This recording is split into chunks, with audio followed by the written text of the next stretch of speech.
Kisah penjualan manusia dalam kompleks beli-bela di Singapura. Status Singapura sebagai negara maju yang mempunyai tahap ekonomi yang mampan tidak boleh kita nafikan. Walaupun mungkin timbul rasa iri hati kita sebagai rakyat Malaysia yang berjiran dengannya, faktor gaji yang menarik turut sama mendorong rakyat kita bersusah payah setiap hari mereda kesesakan jalan demi mendapatkan pendapatan yang lebih baik. Mereka yang tergolong dalam kumpulan ini walaupun berdepan kesukaran masih layak dikatakan beruntung kerana kesusahan mereka hanyalah pada faktor masa dan tenaga. Bagi kumpulan-kumpulan pembantu rumah warga asing yang hadir ke Singapura mencari sesuap nasi, layanan yang mereka terima sangat jauh berbeza. Sehinggakan mereka pernah dibuat bukan lagi seperti manusia tetapi ibarat barang yang sedang dinaga. Pendedahan Al Jazeera pada tahun 2014. Pada bulan Jun tahun 2014, Badan Penyiaran Al Jazeera melaporkan tentang kewujudan agensi-agensi pekerja pembantu rumah yang beroperasi di Bukit Timah Shopping Centre menawarkan jualan pembantu rumah secara terbuka. Apa yang membezakan agensi ini dengan agensi lain adalah kaedah operasi mereka. Kedai-kedai yang disewa oleh agensi pekerjaan ini tidak segan-segan menjajah wanita-wanita asing daripada negara Filipina, Indonesia dan Myanmar, ibarat barang dagangan yang akan dipilih dan dinilai oleh bakal majikan. Kesemua agensi yang berniaga mempunyai modus operandi yang sama, mengarahkan wanita-wanita pekerja asing itu duduk menunggu pelanggan sepanjang hari tanpa melakukan apa-apa. Bakal majikan yang hadir boleh memilih mana-mana yang mereka berkenan untuk dibawa pulang pada hari itu sebagai pembantu rumah dengan kontrak 2 tahun. Sekiranya layanan yang mereka terima dipaparkan seperti produk tanpa mengambil peduli, maruah mereka sudah patut dianggap buruk. Kaedah pemasaran yang diamalkan agensi-agensi ini jauh lebih memalukan. Nyawa ibarat barang dagangan. Apa perasaan anda jika anda diniagakan dan anda diletakkan dalam kumpulan yang diberikan diskaun tinggi? Pasti amat memalukan. Itulah teknik pemasaran yang diguna pengelola agensi di kompleks beli-bela ini.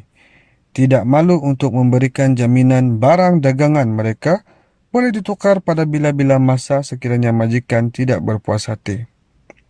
Selain itu, ada juga agensi yang memberikan jaminan bahawa produk-produk jualan mereka mempunyai kadar pulangan paling rendah berbanding pesaing.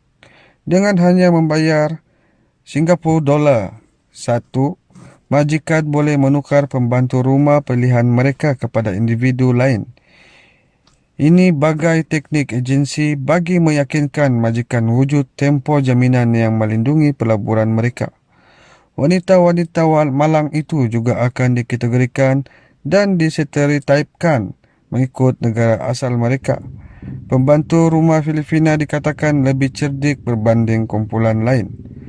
Pembantu Myanmar dikatakan mempunyai sifat lemah lembut dan perimuda menurut Tata.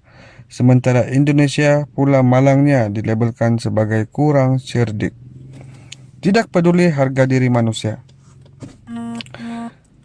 Selepas laporan Al Jazeera itu dikeluarkan, Kementerian Sumber Manusia Singapura pantas mengeluarkan arahan agar mana-mana bentuk etika pengiklanan yang menjatuhkan imej pekerja asing diturunkan.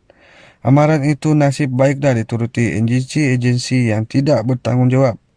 Tindakan pantas kerajaan itu turut mendapat reaksi positif daripada agensi lain yang perniagaan mereka mula terjejas. Selepas teknik pemasaran kotor itu mula menyebabkan ramai majikan tertarik dengan tawaran murah yang dibuka. Bagaimanapun, agensi-agensi tidak bertanggungjawab di Singapura terus mencuba kaedah lain dalam memasarkan produk mereka. Ruang tamu rekaan mula dibina dalam premis kedai, dijadikan tempat di mana pembantu rumah boleh menunjukkan aksi mereka membersih.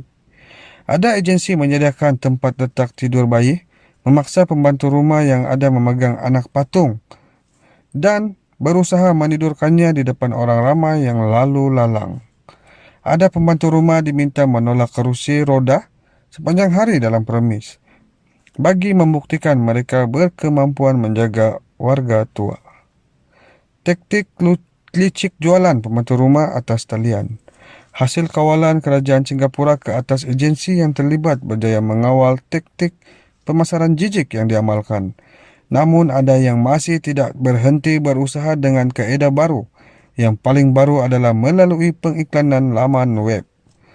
Sebuah agensi pekerja asing telah disaman pada awal tahun 2019 selepas didapati memuat naik iklan dalam laman web Carousel pada penghujung tahun 2018.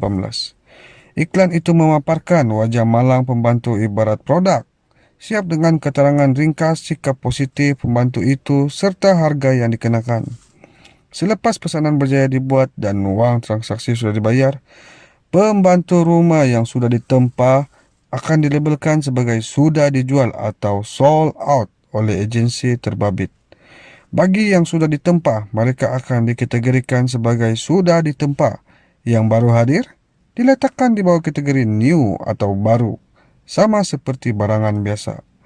Pekerja syarikat agensi SRC Recruitment bernama Erlina Muhammad Ali mengaku salah atas semua tuduhan memuat naik iklan tersebut dengan kebenaran majikannya pada pertengahan tahun 2019. Hasil tindakannya, Erlina didenda 61.200 dan majikannya pula didenda 238.000 atas 45 kesalahan. Agensi tersebut telah pun ditarik balik lesen perniagaan mereka. Tidak diketahui apa nasib Erlina serta pekerja-pekerja asing yang telah berjaya dijual melalui urus niaga dalam talian.